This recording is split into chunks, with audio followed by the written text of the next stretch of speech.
Esta última mesa de expertos del primer Congreso Binacional de Migración, Movilidad Humana y Humanidades. Esta mesa lleva por nombre Retos de los Desplazamientos Humanos entre México y Estados Unidos. Y desde luego, pues representa, digamos, un desafío muy importante, lo que las ponentes nos van a presentar en este momento, particularmente y considerando pues lo que hemos estado escuchando en los últimos días y esta mañana. Creo que hay insumo ya en términos de datos, de argumentos, de procesos, como para poder identificar pues cuáles son los retos principales que representa este fenómeno migratorio. Me voy inicialmente a permitir presentar a las 4 personas que nos estarán acompañando en esta mesa de expertos, y los presentaré según el orden en que ellos también van a ir haciendo sus presentaciones. Primero, pues el pastor Francisco González Palacios, que es presidente de la Red de Albergues para Migrantes Somos Uno por Juárez y también director del albergue Vida. Como muchos deben de saber, pues la Red de Albergues aquí en Ciudad Juárez ha jugado un papel determinante en apoyo, en asistencia a las personas migrantes, particularmente, digamos, desde que se presenta el reto de las caravanas por allá a mediados de 2018. Ya en las mesas anteriores han mencionado atinadamente, pues, que es un elemento primordial de cómo se ha podido, digamos, atender a las personas migrantes aquí en Ciudad Juárez. También le doy la bienvenida al doctor Juan Bermúdez Lovera, que es subdirector de investigación en la Unidad de Política Migratoria y también el Registro de Identidad de Personas de la Secretaría de Gobernación. Me parece muy importante la perspectiva que nos va a presentar el doctor Bermúdez, porque es la perspectiva nacional, ¿no? De lo que está pasando, digamos, en el contexto del país, no solamente, digamos, con la propia migración o tránsito de personas de otras nacionalidades, sino las propias migrantes internos, ¿no? Desplazados aquí en México. También le doy la bienvenida a la maestra Carla González, que es coordinadora de Enlace Comunitario Latino en el Stepson Cancer Center de la Universidad de Oklahoma, y que por la información que yo tengo, pues juega un papel determinante en eso, ¿no? En el enlace comunitario con las personas migrantes que en este caso, pues se encuentran en el estado de Oklahoma, y donde ella tiene pues una amplia experiencia.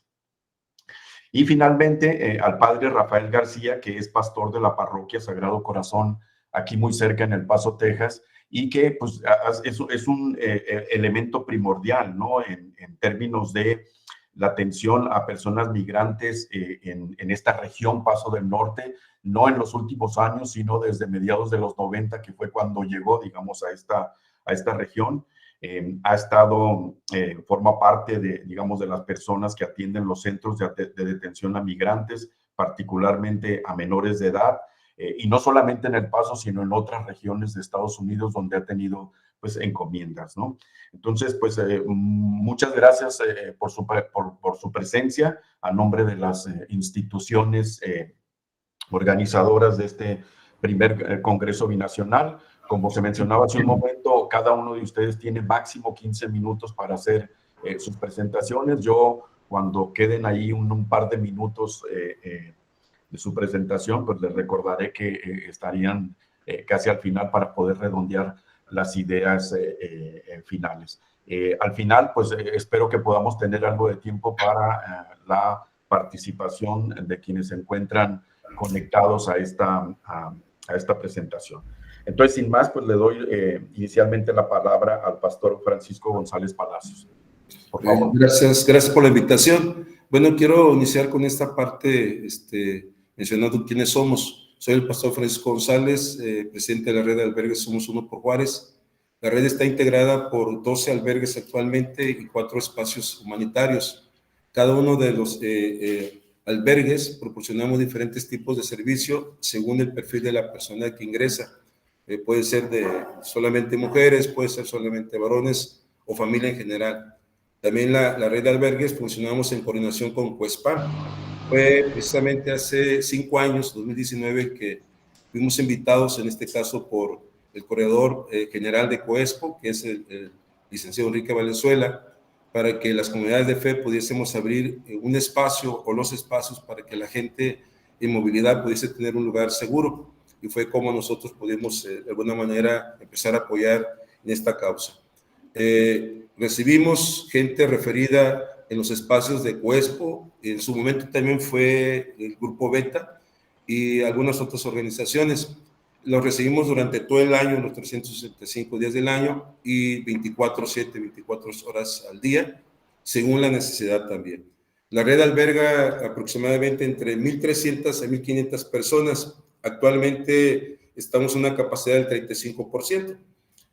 Ahora, ¿qué hemos hecho respecto al tema como red?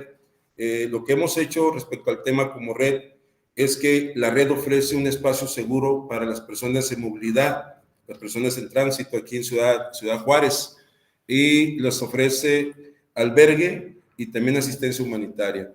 ¿Qué más estamos haciendo actualmente como red? Bueno, les ofrecemos ciertos servicios como son los siguientes: servicios psicológicos acompañados de día, servicios psicosociales acompañados de JRC, servicios educativos también a través de Casa Colpi, como es primaria, es secundaria, es preparatoria también. Ofrecemos también servicios de salud, acompañados también del centro de salud, y UNICEF también nos apoya en este caso con el tema de los niños, salud para los niños. También tenemos el servicio de asesoría legal, acompañado de Hayas también, que es otra organización que nos apoya.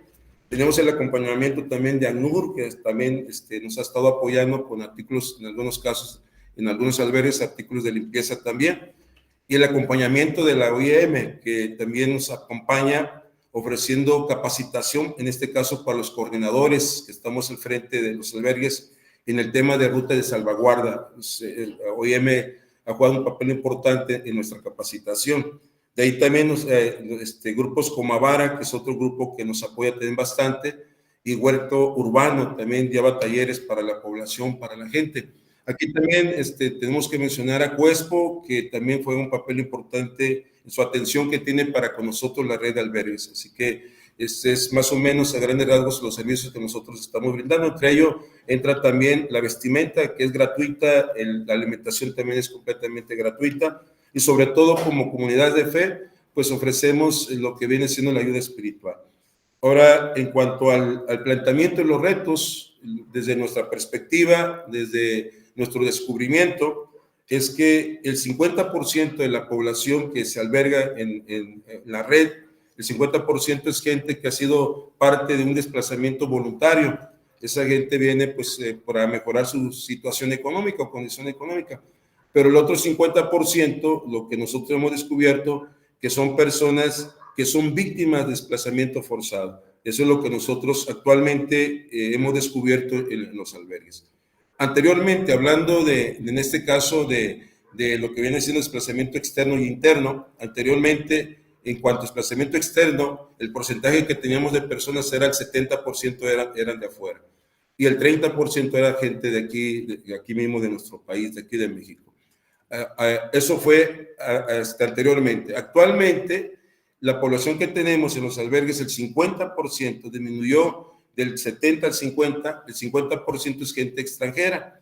Esa persona extranjera, esa gente que se desplaza desde el sur hacia el norte, aquí a Ciudad Juárez, enfrenta diferentes tipos de retos. Ahorita, uno de los retos que tiene, ya que se están implementando algunos grupos, puntos de detención, los retos que tienen son sumamente más grandes, podemos decirlo de esta manera.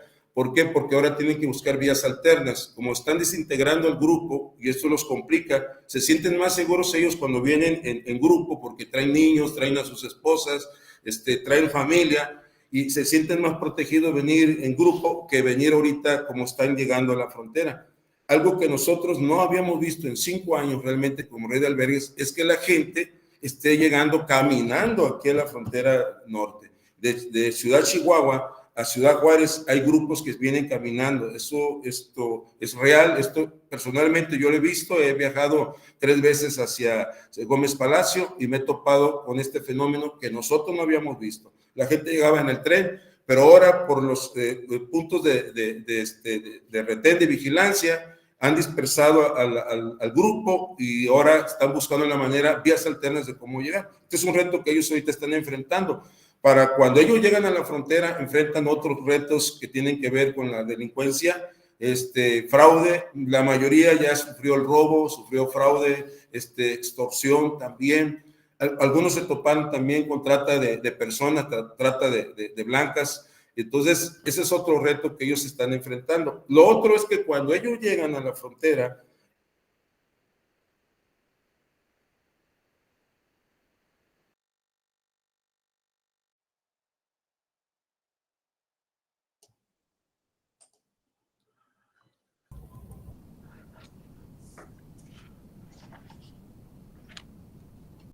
Entiendo que hay un problema ahí de conexión con el pastor. Entonces esperamos un minuto a ver si puede restablecer el... un problema. Se fue la conexión, se fue y va a volver, tranquila. Ahí está. Ahí disculpe, se fue la conexión. El otro reto, estando ellos aquí ya una vez en la ciudad y cruzando, tienen otro reto, porque algunos se han topado que las personas que les iban a ayudar para poder llegar a su lugar donde ellos pretenden llegar, se le echaron para atrás. Hay casos donde ya tenían la confianza que en cuanto le dieran la cita, llegaran en este caso al Paso, luego su familiar, su amigo, el contacto le iba a ayudar para llegar y sucede que ya no les ayudó. Y eso está complicando porque ahora la gente está más en el Paso más tiempo y ahí los convierte completamente en gente vulnerable, expuestos para que los grupos delictivos como la trata de personas pues los estén de alguna manera esperando. Esto es en cuanto al desplazamiento externo. Ahora, si hablamos del desplazamiento interno, es ahora el 50%. Ellos aumentaron del 30 al 50%. Los otros del 70 al 50 bajaron. Ahora aumentó del 30 al 50%. La mayoría del desplazamiento interno son gente que viene desplazada, desplazamiento forzado. Esta gente viene de los estados de Guerrero, los estados de Morelos, el estado de Michoacán. La gente que llega de ahí, la mayoría es gente que es víctima de desplazamiento forzado. Estos son cosas reales porque nosotros estamos muy de cerca, ahora sí, con las personas que estamos albergando. Eso es algo que ahorita se está viviendo. A comparación de la gente externa, pues ellos llegan con mayor facilidad, ¿verdad? Pueden llegar con mayor facilidad comprando su boleto en avión, en camión, para llegar aquí a la frontera. ¿Qué se topan algunos en el transcurso de donde ellos vienen hacia la frontera? Bueno, a algunos sí les ha tocado de repente enfrentar el tema del robo, el tema de fraude estando aquí ya en la frontera. Uno de los retos que también ellos enfrentan estando aquí, su estancia en la frontera, es que la cita está limitada para ellos. Entonces es algo que también complica ahí la situación. Esto es en cuanto al desplazamiento externo y interno. Lo que tiene que ver como nosotros, como red de albergue, en cuanto a los retos que nosotros tenemos para poderlos atender, ahora sí de una manera efectiva, pues son también enormes, porque de alguna manera como red de albergues funcionamos muy limitados a comparación de los albergues que tienen todo el apoyo realmente del gobierno, ya que el gobierno federal pues tiene su albergue, pues tiene todos los recursos, el gobierno municipal tiene su albergue y tiene también todos los recursos. Algo que es muy importante saber, que nosotros tenemos entre 1,300 a 1,500 personas y a veces rebasamos aún lo que los albergues del mismo gobierno tienen en su momento con ellos. Sin embargo, nosotros operamos muy limitados en recursos. El 55% los recursos nosotros los obtenemos de la misma comunidad de fe. El 45% son por organizaciones, un porcentaje que es un 8% más o menos lo aporta Cuespo, que le agradecemos mucho porque es el que como gobierno ha puesto un poquito de atención también en nosotros y eso lo agradecemos también. Pero el 45% es entre organizaciones que también nos han apoyado y el 55% pues lo aporta realmente la comunidad de fe. En cuanto a lo que tiene que ver en este caso con soluciones que nosotros por ahí queremos mencionar algunas cosas, es que nosotros consideramos que es muy importante que los temas de desplazamiento, de migración, se puedan tocar de una manera colaborativa, más enlazada entre lo que es el gobierno, la sociedad civil, pero también las comunidades de fe. ¿Por qué hago hincapié en la comunidad de fe? Porque considero que somos los que estamos cerca de las personas. El psicólogo va está una hora, y lo manda a lo mejor a alguna organización, está una horita con la persona, pero nosotros desayunamos con las personas, comemos con las personas, cenamos con las personas, lloramos con las personas, sonreímos con las personas. Entonces yo considero que es muy importante que en grupo, en esta manera, una manera colaborativa, gobierno federal, sociedad civil, comunidades de fe, pienso que en conjunto podemos generar acciones y esto podría llevarnos a ser más efectivos en el tema del desplazamiento humano. Eso es algo que nosotros queremos mencionar. La otra parte que considero también que es muy importante es que actualmente no existen filtros para poder detectar personas que se hayan colado entre ellos. Yo creo, tenemos la convicción, todos los que estamos en esto, que la gente es buena. Creemos que la gente, el 90 y tantos por ciento, 95, no, 97% es gente buena, gente que trae buenos pensamientos de avanzar, de prosperar. Pero entre ese grupo viene gente delictiva que se está aprovechando. Los albergues no tenemos en absoluto datos precisos o no existen filtros para poder detectar si estamos albergando, por ejemplo, violadores. Yo no sé si he albergado en alguna ocasión algún violador, secuestrador, sicario, terrorista. Yo no tengo idea si lo he hecho. Entonces, no existe realmente un filtro que nos pueda ayudar un poquito a los albergues a poder identificar y poder de alguna manera salvaguardarnos también y cuidar a la población, la cual pues con mucho gusto la estamos atendiendo.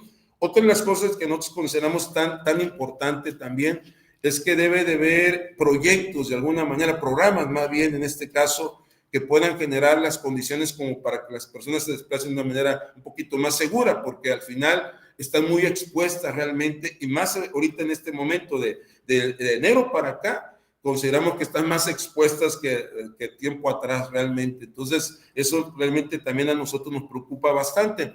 Lo otro que consideramos importante es concientizar respecto a sus derechos que ellos tienen para que no sean discriminados y tengan acceso, en este caso, a los servicios básicos. Probablemente se puede hacer concientizando más en las escuelas, en la primaria, secundaria, preparatoria, universidad, concientizando a lo mejor en los comercios, en las tiendas, los empresarios, sociedad civil en general, en las mismas iglesias, concientizar todos los ministros de culto, poder estar concientizando la importancia acerca de respetar los derechos de ellos y que tienen derechos igual que nosotros. Eso es algo que nosotros planteamos como comunidad de fe en este caso, así que es parte en grandes rasgos del trabajo que nosotros estamos haciendo y nuestro planteamiento en cuanto a los retos y soluciones también es lo que yo puedo aportar. Y quiero concluir con esta parte, quiero dirigirme a toda la gente que está pendiente de este congreso, quiero concluir con esto, y quiero decirles que el poder servir al migrante realmente es una bendición, y también es un acto de obediencia a Dios, y que eso nos lleva también a recordar que todos vamos de paso en este mundo. Muchas gracias, Pastor Francisco González, por su presentación. Bueno, pues ahí están los retos, ¿no?, que enfrentan los albergues, las iglesias que están atendiendo a las personas migrantes aquí en Ciudad Juárez.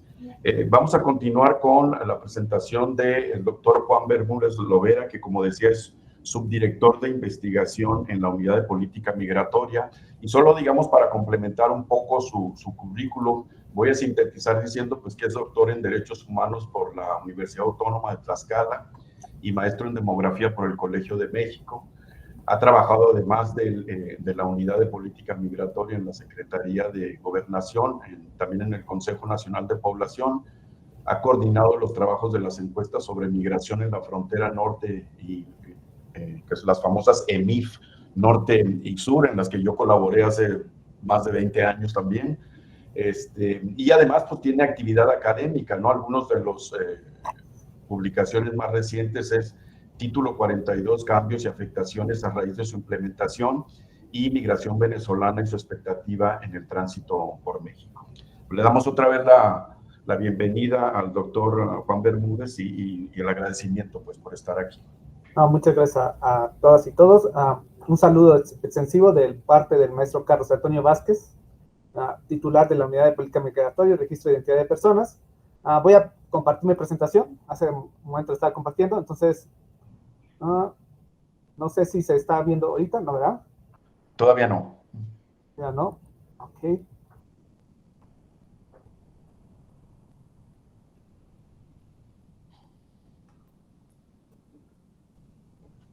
Listo, ya está. ¿Listo? Perfecto. Listo. Pues, al igual que el pastor, creo que es importante empezar por siempre quiénes somos, ¿no? Entonces, recordemos que el Instituto Nacional de Migración, los tres órganos que integran el asunto, la atención ante el fenómeno migratorio, es la Unidad de Política Migratoria y Registro de Identidad de Personas, el Instituto Nacional de Migración y la Comisión Mexicana de Ayuda a Mexicanos. Recordemos que el Instituto Nacional de Migración surge en 1993 y fue creado con el fin de planear, ejecutar, supervisar y evaluar los servicios migratorios brindados por el gobierno federal. Sin embargo, queda muy en duda de que el mismo órgano que ejecutaba también planeaba la política migratoria. Entonces, por eso con la ley de migración de 2011 surge esta necesidad de separar la planeación y la ejecución. Y entonces es así como surge la Unidad de Política Migratoria, la cual propone y diseña y además coordina con las demás instituciones. No quiere decir que estas tres instituciones sean las únicas encargadas de atender el fenómeno migratorio, no, sino también las acciones que, por ejemplo, hace la Secretaría de Trabajo, la Secretaría de Salud, son coordinadas por nosotros y en coordinación con otros mecanismos. Y creo que una cuestión muy importante es que a veces con la población migrante en especial, no hay mucha diferencia entre qué es el Instituto Nacional de Migración y qué es la Comar. La Comar se encarga de tramitar las solicitudes de reconocimiento de la condición de refugiado. En cambio, el Instituto Nacional de Migración se encarga de la condición migratoria de las personas.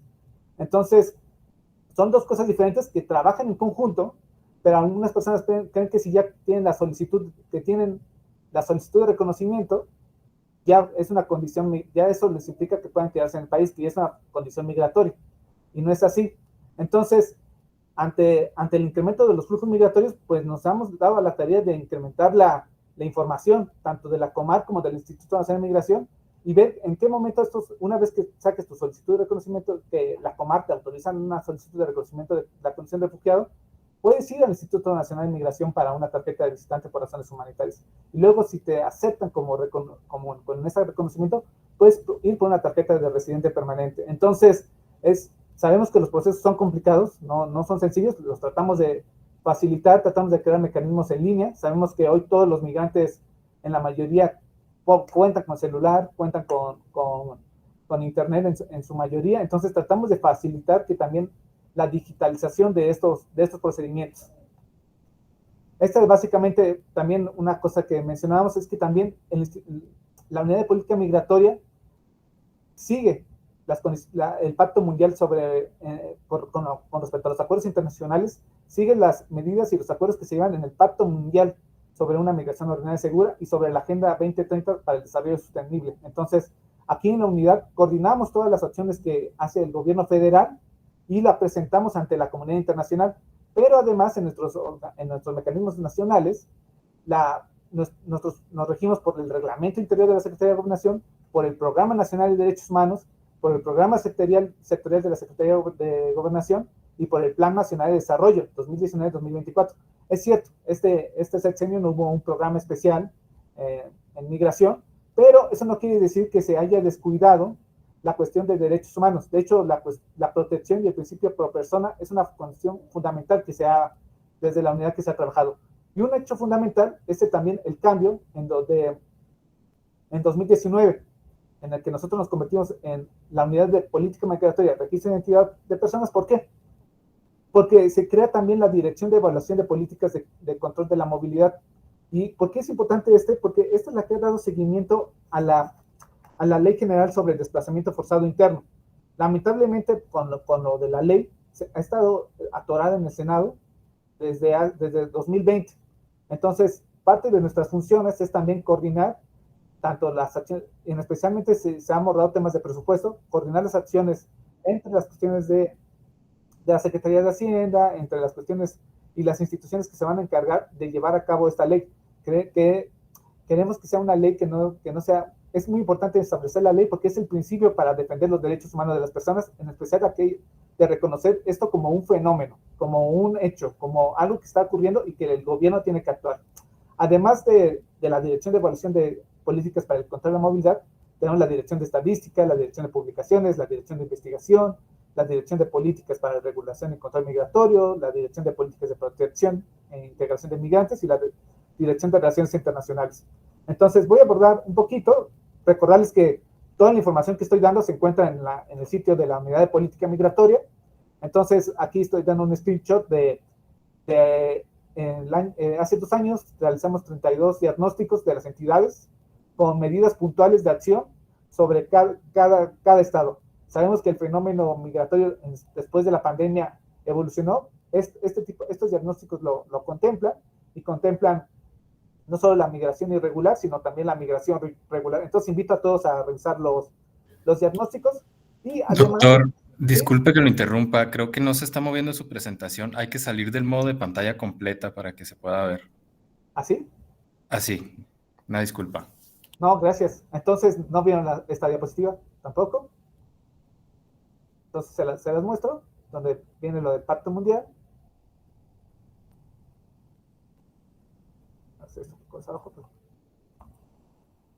Aquí está lo de los diagnósticos que mencionaba en la unidad. Y luego, también es muy importante que todo el compendio de normatividad migratoria se encuentre también en un micrositio, aquí en la unidad, y los elementos que impulsaron también la ley sobre desplazamiento forzado interno se encuentran también aquí en la unidad. Este es un documento muy importante que recomiendo, elementos mínimos para la elaboración de una ley estatal para prevenir y atender y reparar integralmente el desplazamiento forzado interno. Además, hay que decir que la unidad de política migratoria es el mecanismo o la unidad encargada de dar la estadística oficial del gobierno mexicano sobre la situación del país, tanto la cuestión de migración regular como la migración irregular, tanto las entradas aéreas, las entradas terrestres, las entradas marítimas, las cuestiones de las tarjetas de residente permanente, las tarjetas de visitante por razones humanitarias, las tarjetas de trabajador fronterizo, las tarjetas de visitante regional, de dónde vienen, de dónde salen. Entonces, en realidad la unidad de política migratoria se vuelve en el punto nodal para todas las investigaciones, para todas las políticas, para recabar información sobre la dinámica actual del fenómeno. Entonces, recomiendo muy ampliamente revisar la información disponible que tenemos aquí. Además, con toda esa información se crean publicaciones. Ya mencionaba el doctor algunas de ellas, que en las publicaciones de rutas, movilidades y movilidades en corto, que recomiendo ampliamente, donde se analiza a partir de la estadística migratoria y a partir de las acciones del gobierno federal y algunas estatales, diferentes fenómenos de la movilidad, sobre la migración venezolana, sobre el cambio climático, cuestiones, en el último número tenemos sobre movilidad laboral, sobre visas H2A, sobre el programa PETAT, sobre el programa de trabajadores agrícolas hacia Canadá. Y tenemos los informes ejecutivos del Pacto Mundial, donde se compendia todas las acciones del gobierno federal en todos los mecanismos. También recientemente ha habido alguna pues controversia pública de que se apoya mucho a la población venezolana, colombiana, con una beca para que puedan retornar a sus lugares de origen. Créanme que las acciones que el gobierno mexicano hace tanto para personas extranjeras como personas nacionales es total, complementaria. Voy a pasar este video para que puedan observarlo. ¿No se escucha? ¿Todavía no escuchan? Ahí está.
sabemos que aún es complicado, como todos los programas, mostrárselos a las personas migrantes. Generalmente esto se hace en los puntos de repatriación, tanto al interior, en los aeropuertos, como en la frontera.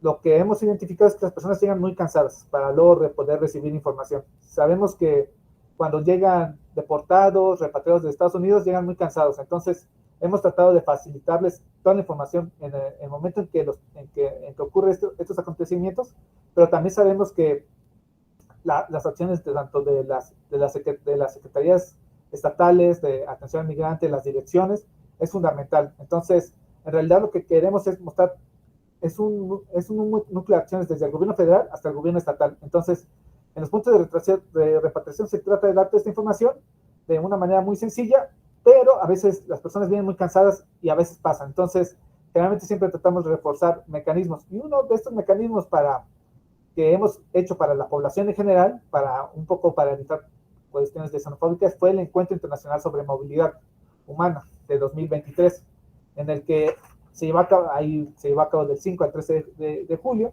participaron 8 países y se realizaron 118 eventos, con un registro de 7,000 asistentes, ¿no? Se registraron 20 exposiciones fotográficas, 9 obras de teatro, y esto ocurrió en la Ciudad de México, en Sinaloa, en Chiapas, en Chihuahua, en Tamaulipas, y parte de esto me lleva a un concurso, a una convocatoria cooperativa, en el que se invitó a los niños a dibujar sobre la migración y la movilidad. Esto en cooperación con la Isla de Vapor, a quien agradecemos que nos hayan cedido esta foto en este momento.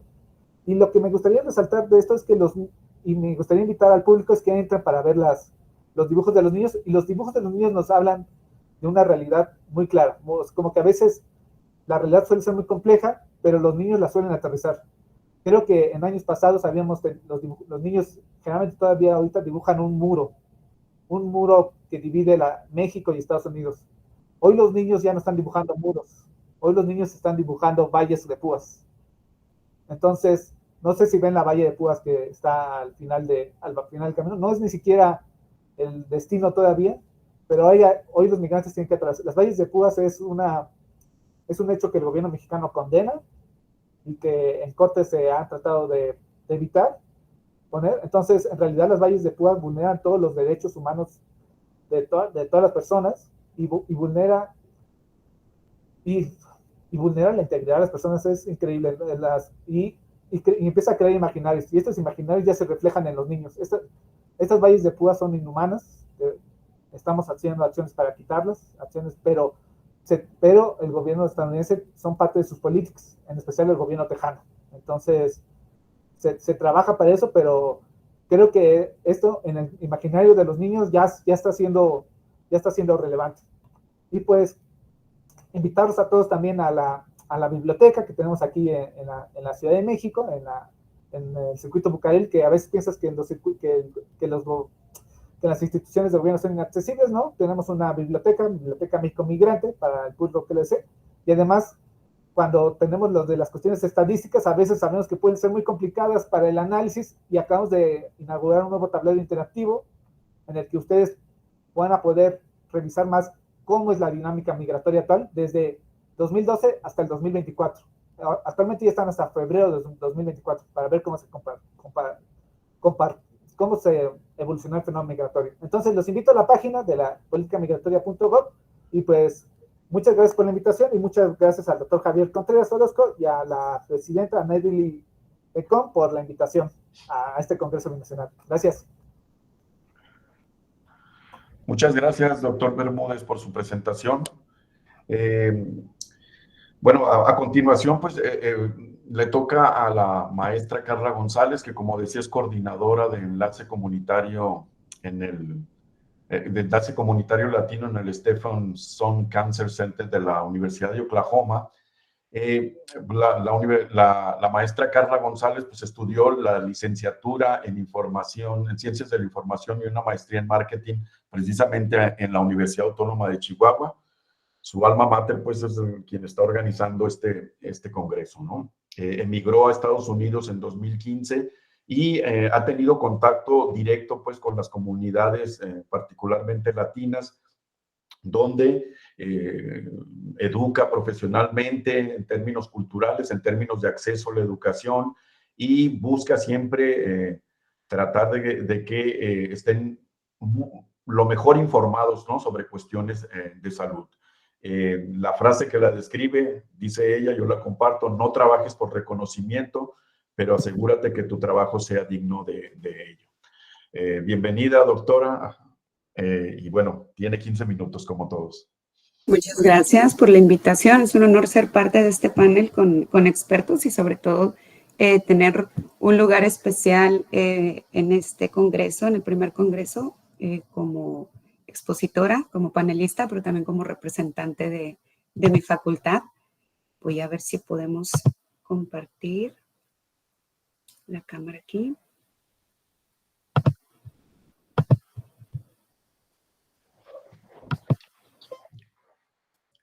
Listo, ya lo podemos ver, ¿eh? Ya lo podemos ver. ¿Se puede ver? Okay, ¿Sí? Perfecto. ¿Se sigue viendo ahí? Sí. Ok, muy bien.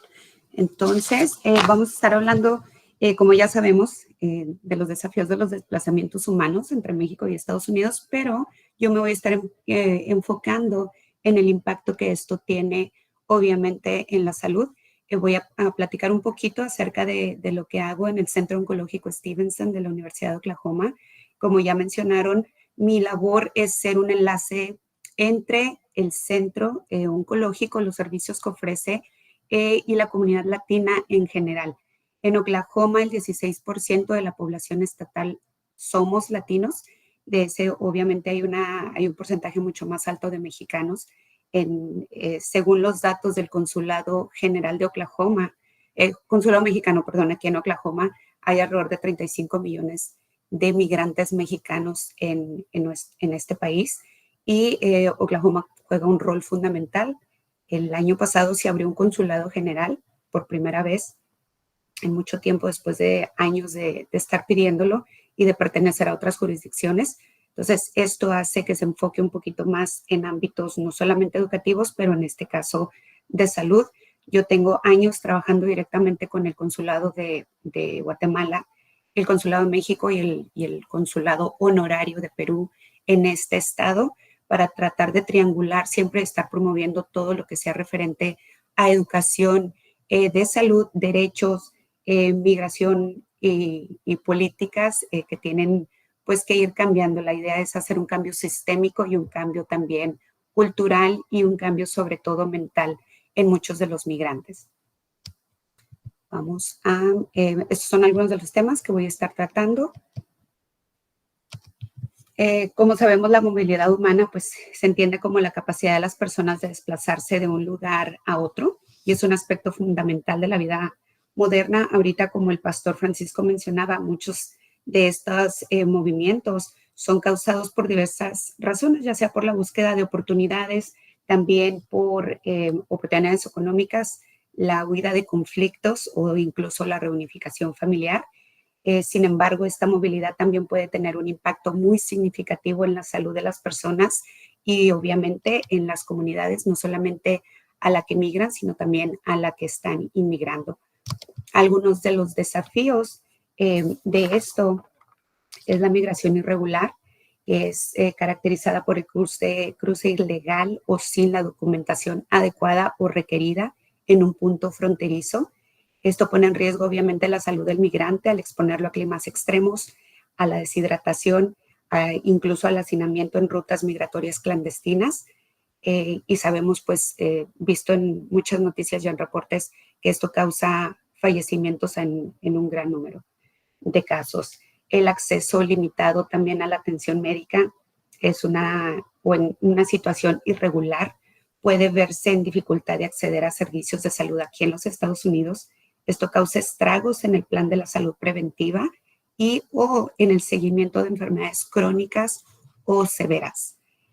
Ahora, ya una vez que están dentro de los Estados Unidos, la movilidad también puede facilitar o dificultar el acceso a los servicios, ya que en algunos casos las personas que se desplazan a áreas remotas, por ejemplo, aquí en Oklahoma hay muchas áreas rurales tienen más dificultad de acceder a servicios de salud básicos debido a la lejanía y en otros casos, cuando se mueven a áreas urbanas, pues puede proporcionar acceso mejorado a hospitales y a centros de atención médica especializadas. Esto conlleva muchísimos retos que tenemos todas las personas que trabajamos en el área de salud para poder llegar y ofrecer este tipo de servicios.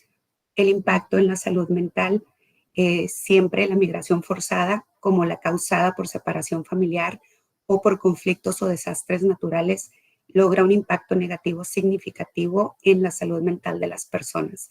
Sabemos también que la depresión y la ansiedad son comunes entre los migrantes. Claro que también hay ocasiones en que la migración puede tener un impacto positivo en la salud mental, y esto es en situaciones donde huyen de situaciones de violencia o de persecución. También algo muy importante de mencionar es la explotación laboral y la vulnerabilidad social, porque bien es sabido que la mayoría de nuestros migrantes trabajan en sectores informales, como por ejemplo la jardinería, el campo, la construcción, o incluso pueden ser objetos de explotación laboral debido a bajos salarios y a condiciones laborales precarias, como en fábricas donde no son atendidos o no son proveídos con el material necesario para cuidar de su salud, máscaras, respiradores o la mejor protección necesaria para no correr riesgos debido a lo mismo, a que los consideran migrantes, entonces no van a correr el riesgo de presentar demandas o de presentarse a lo mejor a algún sindicato a exigir derechos. Esto pone su salud mental y física en riesgo constante y en vulnerabilidad ante la dificultad del acceso a atención médica, porque un día no laborado es un día no remunerado. Entonces no hay cobertura médica, no hay derechos, no hay absolutamente nada, más que la urgencia ya al momento que se presentan enfermedades. Esto obviamente tiene impactos en la salud en general, porque hay enfermedades transmisibles. La movilidad humana puede facilitar este tipo de propagación de enfermedades infecciosas, especialmente en contextos de migración internacional o desplazamientos internos. Los migrantes pueden estar en mayor riesgo de contraer enfermedades debido a condiciones de vida precarias, falta de acceso a servicios de salud y dificultad para mantener prácticas de higiene adecuadas, ya sea en el camino a su destino o una vez que llegan al destino requerido. Incluso el estilo de vida al migrar puede verse influido. Por ejemplo, los migrantes pueden verse expuestos a nuevos alimentos.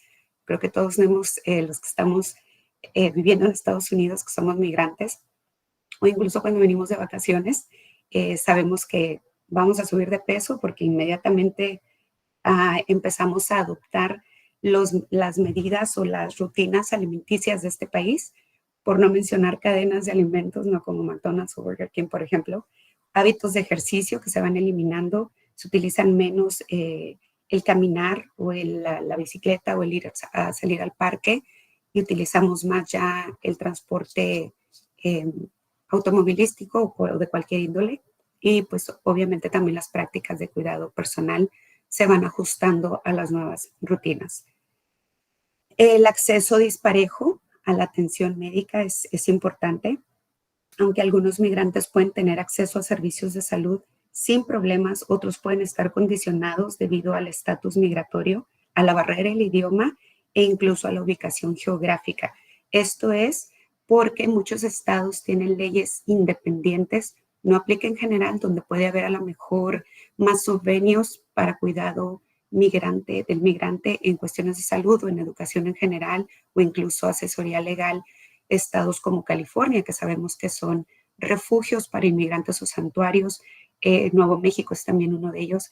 Existen otros estados como probablemente Oklahoma, donde es un reto para nosotros poder ofrecer toda la gama de servicios que ofrecen otros estados. Esto obviamente crea una brecha profunda en todo lo que se refiere a la disparidad en atención médica. En el caso de la salud materno-infantil, los retos entre las mujeres migrantes y el acceso al cuidado médico durante la gestación es enorme. se ven reflejados esto con peso muy bajo al nacer de estos bebés, la falta de seguimiento médico adecuado durante el embarazo o atención médica tardía. Se lleva a cabo todo lo posible por educar a todas estas mujeres migrantes para que busquen inmediatamente, una vez llegadas al estado o al país, atención médica, pero muchas veces la barrera del idioma, la mala alimentación, el migrar en un estado avanzado de embarazo o incluso, y lo más común, que es la falta de información y el miedo al rechazo o al ser inmediatamente catalogadas y tener el miedo siempre constante y persistente de qué tal si a lo mejor me deportan. Y como una pausa pequeña en la presentación, hay una ley de protección al paciente en Estados Unidos, se escribe por sus letras en inglés como HIPAA, que prohíbe a cualquier institución médica o de salud a nivel nacional compartir información personal del paciente con cualquier institución. No importa si es migración, no importa si es el IRS, que se entiende como Hacienda, no interesa, porque una vez que se violan los derechos del paciente, entran multas millonarias. Entonces, es solamente para hacer esa aclaración. La ley de protección al paciente está en rigor en cualquier caso médico. Ahora, hablando de estrategias para abordar los desafíos, hay muchísimo que hacer. La protección a los derechos humanos es fundamental. Es labor y responsabilidad de ambos países promover, educar y sobre todo ofrecer servicios médicos asequibles a migrantes, sin importar el estatus migratorio y sin importar la condición social de ninguno de ellos. El acceso a servicios médicos es un derecho universal y es algo que yo repito en cada una de mis actividades o de mis presentaciones. Mejorar también el acceso a la atención médica, ya sea por la implementación de políticas que garanticen el acceso equitativo a servicios de salud o por medio de clínicas móviles para comunidades remotas y de difícil acceso, o también incluso clínicas móviles dentro de la ciudad para facilitar los horarios de servicio. Entonces, muchas veces estas clínicas las hacemos en horarios extendidos, por ejemplo, de 6 a 8 de la noche o de 5 a 8 de la noche, que es cuando la mayoría sale de los trabajos y puede llegar rapidito a recibir exámenes básicos de salud. Programas de salud mental son importantes y creo que esto es en algo que vamos a coincidir siempre. Es la provisión de servicios de apoyo psicológico y asesoramiento para migrantes, especialmente aquellos que han experimentado traumas o eventos estresantes en su llegada a este país. Esto se ofrece por medio de consulados, también en hospitales y algunas agencias que colaboran directamente o que ofrecen directamente servicios de esta índole. La educación, obviamente, y la sensibilización son cruciales. La promoción de la integración socioeconómica de los migrantes en las comunidades de acogida y lo que puede mejorar su acceso a la atención médica. Sabemos de manera general que la aportación socioeconómica, sobre todo financiera, de los migrantes a la estabilidad financiera de Estados Unidos es muy alta.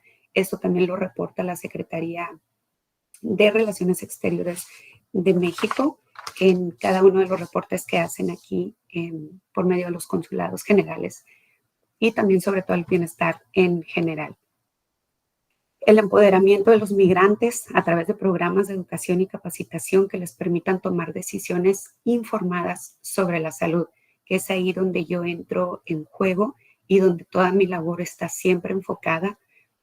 Tengo aproximadamente 9 años, los 9 años que tengo aquí en Oklahoma, trabajando en el área de salud, y de ahí he tenido la oportunidad de formar clases de síndrome de muerte súbita para madres migrantes, todo en español, educación sobre la prevención del suicidio, educación sobre vacunación durante las jornadas de COVID. También estoy actualmente, ahora que trabajo para el Centro Oncológico, en formación y en constante renovación de una serie educativa bimensual de cáncer. informativa, aquí hay algunas fotografías. Es una rotación de clases entre la ciudad de Oklahoma City y Tulsa, que son las dos principales o las dos más grandes en el estado, en la que ofrecemos servicios médicos gratuitos básicos. Esto es colesterol, glucosa, hipertensión, índice de masa corporal, y están proveídos por estudiantes médicos, pero siempre supervisados por un médico que da consulta o que da revisión en caso de que detectemos pues, números muy altos. También una de las cosas que estoy planeando actualmente es la segunda conferencia estatal de educación y prevención de cáncer. La primera fue el año pasado en octubre. Tuvimos más de 270 asistentes, más o menos. Fue todo en español. Tuvimos sesiones informativas en cáncer con especialistas bilingües que tuvimos que traer de otros estados porque Oklahoma está muy limitado en todo lo que a esto se refiere. También estuvimos ofreciendo estudios médicos básicos y también de detección de cáncer. Todo esto fue gratuito. Entonces, todo este tipo de trabajo se hace con agencias que tienen representantes bilingües o representantes latinos y colaboramos de todas maneras posibles. Esto siempre es con la finalidad de educar a nuestra comunidad para que tome decisiones muchísimo más informadas. En conclusión, la movilidad humana sabemos que es un fenómeno complejo que puede tener importantes implicaciones para la salud de las personas y las comunidades en general, y es fundamental abordar estos desafíos de manera integral, teniendo en cuenta las necesidades y los derechos de los migrantes, así como las capacidades y los recursos de las comunidades siempre. Los factores determinantes sociales de la salud son una constante que impera y que nos obliga siempre a enfocarnos en ellos, que es el acceso a la salud, el acceso a la educación, el contexto social y comunitario, la estabilidad económica y el área de vivienda y alrededores. Entonces tratamos de llevar todo esto a las áreas donde son necesarias, en el idioma que es conveniente para nuestra gente. Son siempre gratuitos, siempre ofrecemos los servicios médicos y siempre estamos educando y preveniendo. Entonces, de esta manera, todas estas agrupaciones y todas estas jornadas de educación que hacemos están enfocadas en los determinantes sociales de la salud, para así, pues, poco a poco ir cambiando, como les decía, la manera sistémica y la manera mental en la que se ven y también se sienten los migrantes en este país. Muchísimas gracias. Muchas gracias, Carla, por la presentación y sobre todo por las actividades que se desarrollan en Oklahoma y que tú diriges. Bueno, finalmente tenemos al padre Rafael García, que como decía al principio, él es pastor de la parroquia Sagrado Corazón en El Paso, Texas, y entre pues las personas que atiende son las personas migrantes, ¿no? Que viven en esta zona, pero también quienes transitan por aquí. El padre además pues ha estado en algunos otros lugares de Estados Unidos, como Albuquerque, Nuevo México, donde pues apoyaba las actividades en el centro de detención de personas migrantes que se encontraban en esos lugares, y también en Kansas, Missouri, donde trabajaba coordinadamente con trabajadores agrícolas migrantes. Entonces su actividad, digamos, es muy extensa. Muchas gracias por estar aquí, padre, y le damos la palabra. Pues mucho gusto, muchas gracias a todos. Me da gusto poder conversar con ustedes y aportar algo de nuestra experiencia en este gran rompecabezas internacional que hay de la migración, ¿no? Que es un gran reto para todo el mundo hoy día. Primero quiero empezar por decir que yo soy jesuita, esta es una parroquia fundada por los jesuitas en un barrio histórico de aquí del Paso, que se llama el Segundo Barrio. Después más adelante voy a enseñar unas fotos, pero ahorita primero una palabra sobre esto. Nosotros como parroquia y como jesuitas, yo participo en una red, porque creo que es muy importante trabajar en red en estas realidades, ¿no? Entonces,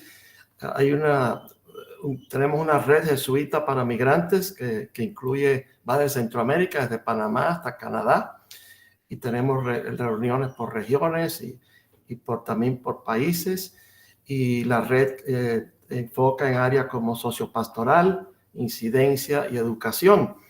Y entonces Eso es muy importante porque a través de esta red también nos comunicamos a veces con personas que están en otras partes de Centroamérica o en México, o cuando están en Estados Unidos también se está creando la red dentro de Estados Unidos, la Oficina de Servicios Jesuitas Refugiados, que tiene una oficina en Ciudad Juárez, creo que me parece que el pastor Francisco se refirió a ella.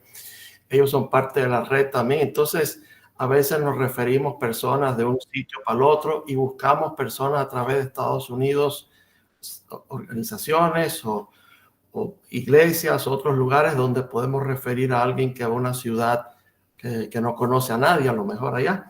Entonces hacemos este trabajo en red y es muy importante. Aquí en El Paso hay una historia muy larga por supuesto, es una ciudad fronteriza, una ciudad de 3 culturas, del estado de Nuevo México, México y Texas. Y entonces esta zona de aquí, inclusive donde está la parroquia, el segundo barrio, el barrio histórico mexicano, esta zona se ha llamado el Ellis Island del suroeste, porque si ustedes conocen Ellis Island, donde está la Torre de la Libertad en Nueva York, donde históricamente llegaban los migrantes de Europa. Y entonces esta zona tiene toda una historia de recibir migrantes y así se ha formado esta ciudad. Entonces, tenemos toda esa historia y por lo tanto el trabajo con los migrantes no es nada nuevo. Yo estuve aquí de párroco muchos años, empezando en los años 90. En ese tiempo la situación era principalmente de familias separadas, inmigrantes de México. Pero también ahora, desde los años 2015 y todo eso, ha venido los nuevos flujos de toda Latinoamérica y de hecho de todas partes de Estados Unidos. Y hay una red que es muy conocida aquí, muchos de ustedes a lo mejor han oído hablar de Rubén García o la Casa de Anunciación. Rubén García ha dedicado toda su vida, 46 años, en tener centros de hospitalidad para migrantes. Y entonces su red ya tiene muy bien conocida, inclusive las autoridades del gobierno le refieren gentes a él. Él trabaja directamente con las autoridades de migración cuando sueltan personas todos los días después de ser procesadas. Él las recibe y las distribuye en otros albergues, en distintos albergues. Nosotros tenemos una situación, vamos a decir, un poco distinta porque nosotros la situación estamos en el mismo centro, al centro de la ciudad y al lado de la frontera, 4 cuadras de la frontera con México. Y entonces nuestra historia cambió mucho porque en el 2022, en diciembre del 2022, hubo un gran flujo de Venezuela que empezó a llegar por aquí. Y esto salió hasta en los medios de comunicación internacionalmente. Habían hasta 1,000 personas alrededor de la iglesia, se sentían seguros aquí alrededor de la iglesia. Entonces tuvimos esa oportunidad, porque verdaderamente, como decía también el pastor, es un gran privilegio, una gran oportunidad y una gran satisfacción poder ayudar a estas personas necesitadas, que la mayoría sí son personas que están tratando de superarse. Entonces, en 2022 abrimos nuestro gimnasio, que era un gimnasio de la escuela parroquial, estaba disponible, y entonces ahí empezamos a recibir personas 13 de diciembre de 2022, principalmente de Venezuela. Y empezamos sin nada, sin tener ninguna planeación, nada más que había frío, había gente por la calle y vimos y los demás albergues estaban ya saturados. Y desde ese tiempo ya hemos estado abiertos 24 horas al día por 7 días a la semana. Y entonces en eso estamos. Todos los días recibimos aproximadamente como 120 personas, ¿no? Y las personas que nos llegan, pues hay muchos retos primero para ellos, retos porque vienen, como ya se refirió también la profesora Carla, o sea, las personas no solo llegan para quedarse ahí, sino llegan con enfermedades, llegan con crisis por la separación familiar. Algunos familiares quedaron atrás, están detenidos todavía.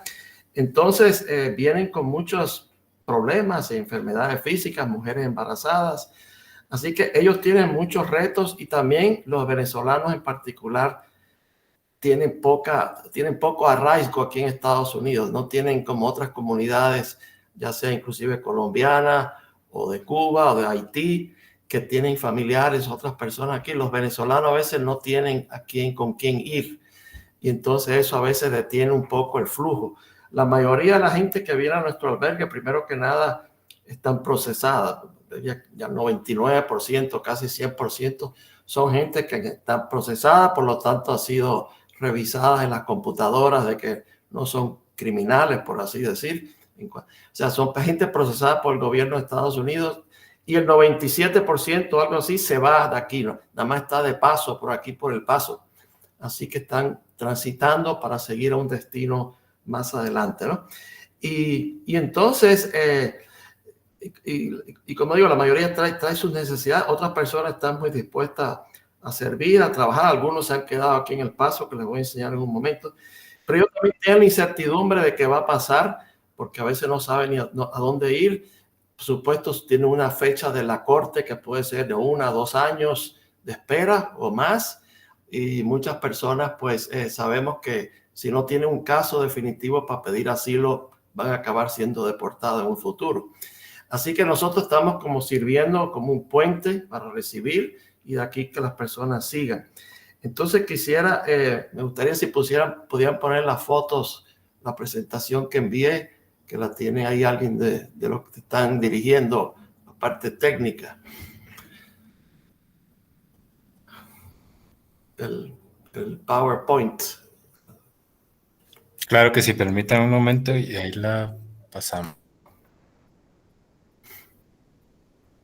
Esto nada más porque a veces una fotografía, una vista da mejor idea que palabras. Entonces, algunas fotos para nada más enseñarles algo de nosotros aquí. Uno de los retos fuertes que tenemos ahora es que el estado de Texas es muy antimigrante. Quizás ustedes saben de eso. Estamos en una situación muy difícil ahora con el estado, que inclusive quería cerrar la Casa Anunciación. Y entonces ese es uno de los grandes retos, ¿no? También el antimigrante, sentido antimigrante entre personas, a veces ellos mismos migrantes o familias de migrantes, y también el gobierno de Texas en particular. Si quieren, pueden seguir para la siguiente, por favor. Esto nada más es una vista histórica del 1897. No, denle para atrás. Esa foto es 1897, fue la primera iglesia que se construyó. Como ven, había pocos edificios. Esto es lo que es hoy día el segundo barrio. Pero esta parroquia fue fundada especialmente para personas de México que habían ya migrado para El Paso, ¿no? Así que, adelante, próxima. Nuestra iglesia se creció en 1923, tenía una escuela, y el edificio que ustedes ven a la derecha tenemos un centro pastoral donde ya llevamos años dando servicio a las personas migrantes del área, inclusive clases de educación para adultos y muchas otras cosas, aparte de las clases religiosas. Y el templo que ustedes ven ahí es la segunda iglesia de 1923, la actual que tenemos. Adelante. Esto nada más lo pongo porque cuando uno está cruzando de Ciudad Juárez para El Paso, una de las primeras cosas que se ve ahí en el centro es nuestra iglesia. Así que mucha gente a veces que cruza históricamente dice, pues ¿a dónde voy? Pues parece que hay una iglesia, así que me voy a acercar ahí. Así que van hacia la iglesia de nosotros. Próxima. Esto fue una foto de alrededor de Navidad del 2022. Así estaba la calle alrededor de la iglesia de nosotros. Era algo caótico porque no estaba la ciudad, todavía no tenía nada organizado. Los otros albergues estaban saturados. Nosotros aceptamos, atrás se ve el gimnasio, atrás el mural, ese edificio es el gimnasio, ese es el albergue, pero tenemos una capacidad limitada. 120 es el número ideal, pero hemos tenido hasta 200 personas que hacen el trabajo muy difícil para el empleado, para la gente, ¿no? Pero así todo se quedaban muchas personas fuera y la comunidad se unió y empezó a traer donaciones de todas partes y otras iglesias igual también. Adelante. Este es el callejón que está entre el gimnasio, el albergue y la iglesia. En el callejón había gente durmiendo, así como ustedes ven. Era una situación muy triste que pasamos. Gracias a Dios esto ya se ha ido resolviendo y está mucho más organizado en toda la ciudad. Próxima. Este es el interior de nuestro albergue, así como luce una noche típica. Alrededor de 120 personas, familias. Solo tenemos un espacio, así que tenemos que usarlo para el comedor. Las sillas que se ven atrás se sacan y se ponen mesas para comer. Y esas a la hora de dormir, así se distribuyen familias. Hombres solo están para otra sección, pero así luce nuestro albergue por dentro. Próxima. Esta es una de las personas que tenemos porque queremos muchos se quedan por el día o no se van rápido. Entonces tenemos actividades. La señora que ustedes ven ahí con el chaleco verde trabaja con nosotros. Ella es psicóloga de México. Ha trabajado con menores de edad detenidos aquí en Estados Unidos y ella trabaja con nosotros haciendo actividades o hablando individualmente con las personas que quieren hablar de su situación o están pasando un momento difícil. La señora Ana. Próxima. Esto también, cuando hay una emergencia, que el alcalde declara emergencia, situación de emergencia, la Cruz Roja se desplaza en este momento. Esa foto fue tomada al principio del 2023. La Cruz Roja venía, apoyó con muchas cosas, donaciones, y ahí está una persona de la Cruz Roja, como ve, trabajando con los niños, haciendo actividades. Próxima. También tenemos el SJR que mencioné ahorita, que también están en Juárez. Ellos hacen apoyo psicosocial, actividades, y entonces en este caso uno de los empleados de ellos, Adalberto, está haciendo una actividad con los niños para diversión y también cosas que les ayuden porque están pasando un momento obviamente difícil en su vida, ¿no? Próxima. Esta familia la puse porque para mí es una de las historias donde vemos el círculo completo. La señora es de Perú y él es de Venezuela. Él migró a Perú hace unos años atrás y ahí se casó con su esposa y tienen estos niños nacidos en Perú. Estuvieron en el albergue casi 2 meses, no tenían a dónde ir. Por fin le pudimos conseguir un apartamento cerca de aquí de nosotros. Y entonces después él consiguió su permiso de trabajo enseguida, empezó a trabajar. Ella y la hija mayor venían a ser voluntarias en nuestro albergue donde ellos habían quedado y ahora son parte activa de nuestra iglesia, de nuestra parroquia. Así que me gusta ese caso porque es raro, porque el 99% de la gente no la vemos después de 2 o 3 días que se van. Esta familia está viviendo aquí a 2 cuadras de nosotros y esa nos da gusto que están con nosotros aquí. Próxima, y la última creo que es. Esta es además una vista para que vean muchos colaboradores que también con nosotros, en este caso en El Paso Community College, hay un maestro que viene los sábados y da algunas clases de inglés para los que están ahí. Y es difícil porque la gente se va, no hay continuidad, ¿no? Pero tratamos de hacer lo que se puede con las personas que tenemos en ese momento. Así que eso sería principalmente lo que quisiera compartir con ustedes. Muchas gracias. Muchas gracias, padre, por su presentación. Gracias también a los 4 por el tiempo que tomaron para sus presentaciones, que nos permite, pues, poder abrir pues unos aproximadamente 15, 16 minutos de discusión, de preguntas, de aquello que quienes están presentes quieran preguntar a los ponentes, ¿no? Ahí están los retos, los desafíos a los que se han enfrentado, lo que queda, digamos, todavía el camino, pues considerando que pues es un tema que seguirá, que es constante y que por lo tanto el propio Congreso pues se planteó, ¿no? Y identificar estos retos y estos desafíos.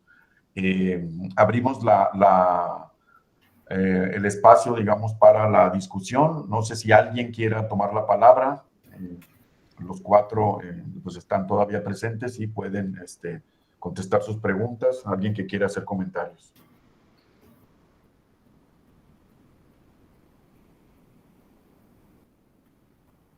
Sí, Virginia, por favor. Gracias. Bueno, buenas tardes.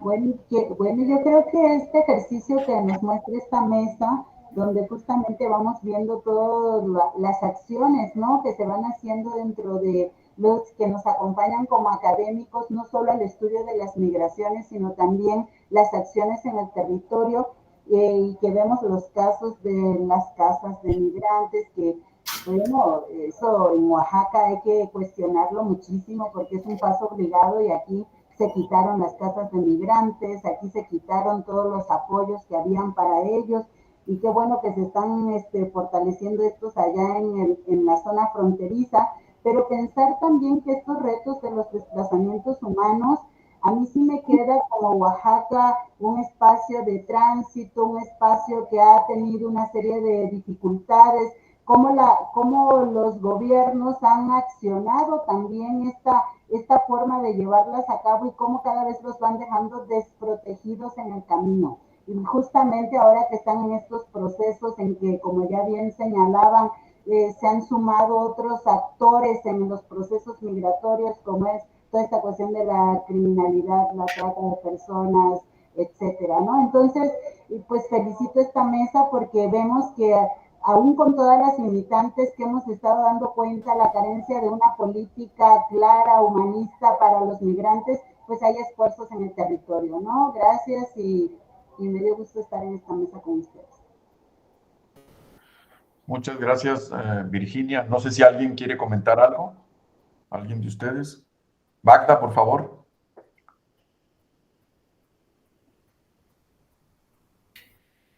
Sí, Magda, que ha levantado la mano, por favor. Buenas tardes, felicidades a todos.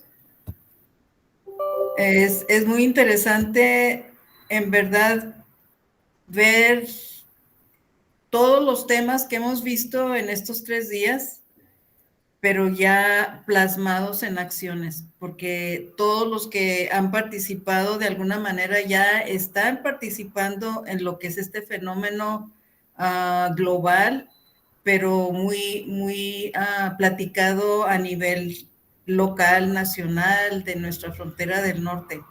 Y tomando en cuenta o pensando en la Watch, que Carla ya es un emblema allá donde estás y un elemento muy bien establecido y que estás promoviendo cosas muy positivas. El slogan o el lema que dices tú, que no trabajemos para lograr reconocimiento, eso es muy importante, que sería conveniente que todos lo reflexionáramos, ¿verdad? Y todas las estrategias que todos han mencionado están como proyectos, como propuestas, pero la verdad, mucho se está haciendo ya. Y en el transcurso de todo lo que estamos viendo, pues están tomando las medidas necesarias. La información que dio el señor Bermúdez, muy útil, creo yo, debe concientizar a todo el país que todas estas organizaciones ya, él usó la palabra amalgama, es una amalgama de organizaciones que ya están activas y que son muy útiles. Muchas felicidades a todos por su corazón, porque aquí en esta plática se requiere tener ese elemento importante de un corazón dispuesto a ayudar a los demás. Muchas gracias. Muchas gracias, Magda, por tus comentarios. ¿Alguien que quiera levantar la mano? Adelante, César, por favor. Sí, buenas tardes. Igualmente sumarme a la importancia también de esta visión que, como podemos ver, es una visión más también desde la sociedad civil. A lo largo de estas jornadas, en días pasados, pues hemos visto la visión académica, la visión gubernamental, la visión de los organismos internacionales, pero finalmente creo que esta es una de las visiones más importantes, porque realmente son personas que trabajan directamente, ¿verdad?, con los grupos o los de diferentes perfiles de migrantes. Entonces, destacar la importancia de la colaboración de la cuestión académica, pero también con estos grandes esfuerzos que realizan personas como las que nos presentaron sus trabajos esta mañana, y felicitarlos a todos. Muchas gracias. Gracias. No sé si alguno de los ponentes quiere hacer algún comentario. ¿No? Yo tengo por ahí algo. Hemos estado meditando, en este caso los actores de los albergues aquí, en lo que viene siendo en la red, respecto a qué tan positivo va a ser la ayuda que se está ofreciendo para que la gente se regrese otra vez a su lugar de origen, en este caso la gente extranjera. Y nosotros hemos analizado que difícilmente las personas que son víctimas de desplazamiento forzado van a regresar a su país. Al menos si yo fuera víctima de desplazamiento forzado, yo no regresaría. Yo tendría, a lo mejor arriesgaría mi vida en el tránsito desde el sur hacia el norte, pero con esperanzas de poder lograr algo, a que tuviese que regresar y pensando que a lo mejor mi vida corre más peligro.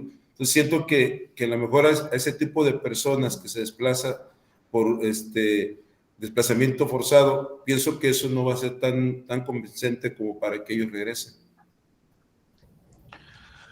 Sí, así es, Pastor Francisco, esto es lo que está sucediendo. De hecho, en algunas encuestas que se han hecho aquí en Ciudad Juárez, también para los desplazados internos mexicanos, esa no es una posibilidad, ¿no? Y viven, digamos, en esta incertidumbre de no saber qué va a pasar con sus solicitudes de asilo, ¿no? Y en algún momento, y no tienen muy claro, pues, qué sucederá después de eso.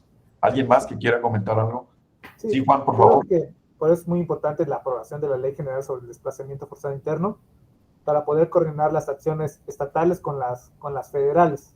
Entonces, en ese punto, porque mientras no haya un reconocimiento oficial en nuestras leyes sobre el fenómeno, las acciones se van a seguir quedando de manera focalizadas con respecto a los apoyos que se le está dando a la población extranjera. Pues en realidad queremos cambiar esta visión. Antes los migrantes que eran detenidos, el 90 o el 80% eran regresados en el retorno asistido a sus comunidades de origen, su retorno asistido voluntario. Entonces creo que esta medida definitivamente trata de sumar sobre cambiar el retorno asistido, que realmente las personas puedan elegir regresar a los que, evidentemente los que puedan, y los que no, apegarse a la condición de refugiado. Entonces, sí, es un paso, seguimos, no es una medida que vaya a solucionar el problema en sí, pero tratamos que el retorno asistido vuelva a esa modalidad, ser un retorno asistido voluntario. Y si hay los mecanismos, en economía, como ¿cómo decirle? Hay una palabra muy importante, que la gente vea factible poder regresar con un trabajo y pueda regresar insertándose con un apoyo mensual, lo va a hacer. Por eso también ponía el caso de los mexicanos, que en el caso de los mexicanos, muchos estados también tienen, desde sus COESPOS y sus direcciones, tienen programas para insertar a población migrante repatriada mexicana, y nosotros también ofrecemos apoyos al momento en que llegan. Entonces, en realidad, hay que ver el fenómeno tanto de los mexicanos como de las personas extranjeras al mismo tiempo. No es como cuestiones separadas. Gracias. Sí. Muchas gracias, doctor Juan Bermúdez. ¿Alguien más? No sé si Carla tenga algún comentario. Sí, muchas gracias. Lo que iba a comentar yo es que tengo 18 años viviendo fuera de México, aquí en los Estados Unidos, y algo que he aprendido con el paso del tiempo, que a lo mejor al principio cuando recién llegué soy mexicana, entonces me enfocaba más en la población mexicana, buscaba más recursos o refugios o todo lo concerniente. Ya que empecé a trabajar en el área de salud fue cuando ya la amalgama, ¿no? Reutilizando el término,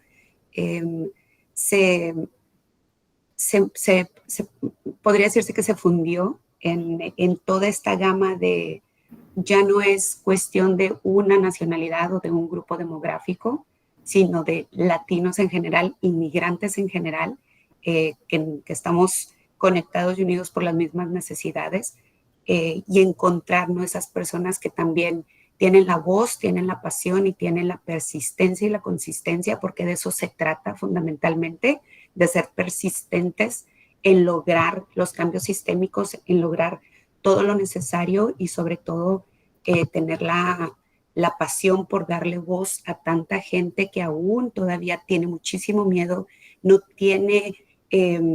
se considera lo suficientemente validado para exigir derechos médicos, para acceder a la salud, para decir, vengo a tocar la puerta porque necesito servicios y si no me los das tú, entonces refiéreme a un lugar donde sí lo hagan. Entonces tiene mucho que ver con el empoderamiento por la parte comunitaria, pero también en el sistema ya interior de las políticas de las empresas, algo que me he tomado yo también de manera muy personal porque es un reto profesional, es educar a mis mismos compañeros de trabajo y a las mismas instituciones en las que he trabajado a lo largo de 18 años por el derecho y la educación cultural y el respeto a la diversidad cultural.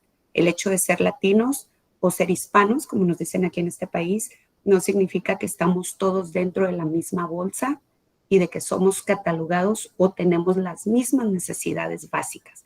Entonces, el enseñarles eso ha sido, yo creo, uno de los retos más grandes, pero también más satisfactorios a lo largo de mi carrera profesional en los Estados Unidos. Entonces, de un lado, es educar a la población blanca y de otras acerca de las diferencias culturales y seguir empoderando a mi comunidad y a mi gente y a mis hermanos migrantes por los derechos que tienen. Muchas gracias, Carla. Nos quedan 3 o 4 minutos. Le damos la palabra primero a quien está vinculado con Red de Investigadores y Sabedores y luego a Daniela Padilla, por favor. Sí, gracias, Rodolfo, y obviamente entendemos que estamos ya de cierre. Un saludo a todos los invitados. Agradecería que nos pudieran enviar sus correos por la cuenta para poder tener contacto con ustedes. Y segundo, hacerles una invitación muy especial que la hemos visto en este evento como primer congreso, y es a unir esfuerzos para participar en la construcción de las nuevas políticas públicas que se vienen en el tema de migración, en el caso para México, lo decíamos también en otra pasada reunión, y claro que en este caso ustedes como partícipes y como actores en el terreno, como lo comentaba anteriormente, están llamados a estar allí llevando, si tienen el espacio o si tienen a bien el tiempo o enviar sus delegados, esperemos que después se pueda congregar toda esta información, incluso Rodolfo, te hago la exhortación por intermedio tuyo a los organizadores para que se cree una red también alterna para estos eventos, pues no solo se queden en una presentación y en una buena voluntad, sino que también podamos generar participación activa, tanto de lo que se puede hacer, como lo comenta muy bien Carla, dentro de México, como lo que se puede vivenciar en otras latitudes, ¿sí? Porque a veces se cree que pasando el muro o pasando la frontera ya perdí una condición o ya no soy el sujeto de derechos y mis paisanos, como lo decimos, se quedan en otro contexto. Creería que esa es la invitación para que, por favor, Rodolfo, la podamos transmitir, igualmente con Juan, si nos puedes dar tus correos, o el padre Rafael también, para poder entonces tener un diálogo más con tiempo, igualmente nuestro hermano de la fe, si nos puedes dar tu correo, porque en el fondo no lo podemos ver claramente, pero creo que esa es la idea, crear red y de esa manera compartir con todos. Nosotros aparecemos como rislac.org, que también nos dedicamos a temas de educación para poder también apoyar el escenario de lo que significa el tema de una visión distinta de migración. rislab.org somos nosotros, para que cualquier cosa también se puedan contactar con nosotros por intermedio de los correos que allí también tenemos, porque es que no puedo escribirlo porque está bloqueado el elemento acá. Por eso pido sus correos para comunicarme con ustedes. Muchísimas gracias, muy amables. Sí, muchas gracias. Yo estoy tomando aquí nota y entiendo que los organizadores pues también forman parte aquí de quienes estamos conectados, ¿no? Para hacer esa lista, digamos, de correos electrónicos y podernos comunicar. Por favor, Daniela Padilla, un último comentario o pregunta. Sí, ¿qué tal? Muy buenas tardes. Soy Daniela Padilla del periódico El Heraldo de Chihuahua. Es una pregunta para pedirles una recomendación desde su percepción. No sé si alguno me pudiera contestar de manera breve. Sobre cuál es una recomendación para los estados por donde pasan los migrantes que no están preparados con albergues. ¿Cuál sería la primera acción que podrían llevar a cabo para darles un buen recibimiento? ¿Alguien de los ponentes que quiera levantar la mano?